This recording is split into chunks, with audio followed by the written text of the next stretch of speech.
Hello everyone जय जगन्नाथ। जदि आज भिडियोटी भल लगी लाइक शेयर करने जमार भी भूलें। चलतु आज प्रस्तुत करवा दही बड़ी। दही बड़ी प्रस्तुत करने कि बिरी बड़ी नहीं कि दही नहीं भुर्संग पत्र दुईटी कंचा लंका छेचिकी रसुण आ कंचा लंका नहीं गोटा रसुण भी नहीं। एबे आसतु कड़े किसी तेल आड करने से मुझे बिरी बड़ी की भाजी दूची भल भाव देखु एमती गोल्डन कलर है पर्यंत भाजी ने यह आसला एक प्लेट रे काढ़ी नबा आ किसी तेल देकी किसी कटा पियाज आड करने एमती एपट सेपट करने बेसी भाजबानी देखु किपरि भाव भाजी नेउची या भितर दहीटी को भल भाव मिक्स करदबा। एथिरे किछि जीरा पाउडर किछि धनिया पाउडर आ किछि लंका पाउडर हलदी पाउडर मध्य किछि लूण पकेकी याको भल भाव मिक्स करनेबे। देखंतु मु किभଳି भाव स्पून रे मिक्स करि नेउची।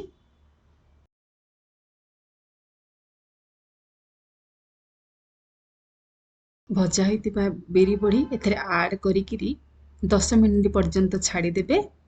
भल भाव मिक्स करिकी छाड़िबे। या पर यह कभर दे देबा 10 मिनिट पर्यंत। एपटे मु भाजी नहीं पियाज आ चेचा होइतिबा रसुण कंचा लंका किछि भुर्संग पत्र भल भाव ग्राइंडिंग करि नेली। एबे कड़ाई रे किछि तेल पकई नउछि एते पंचफुटण मध्य ऐड करि नेली दुईटी तेजपत्र कि दुईटी सुखिला लंका दुईटी काटिकी कंचा लंका मु नेइछि न काटिले एटा फाटिबो तेणुकरी मु काटी नेइछि। यह किछि समय एपट सेपट करदेबा।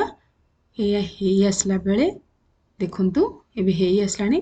हेई आसला परे एथिरे गोटा रसुण ऐड करिवे आ मु रखिथिली किछि भुर्संग पत्र ते फुटेई नेली। यह पर ग्राइंडिंग करनेथिबा पियाज मसला जो रेडी करथिली एथिरे पकेई नेली।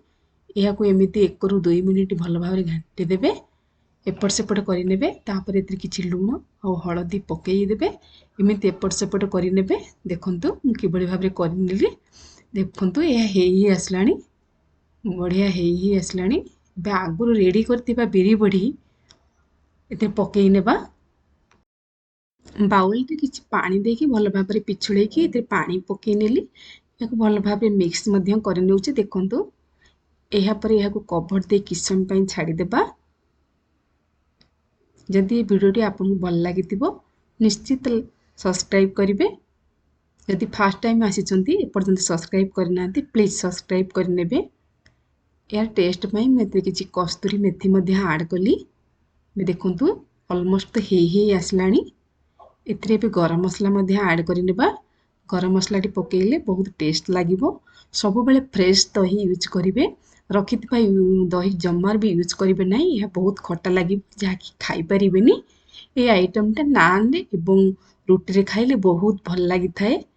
भात रे साइड आइटम करी खाईपर। थे घरे बन की खातु बहुत बढ़िया यमी आइटम खाइले जानवे। फ्रेंड्स आज रोची पुणी आसबि नुआ रेसिपी नहीं कि से पर्यंत बाय बाय जय जगन्नाथ।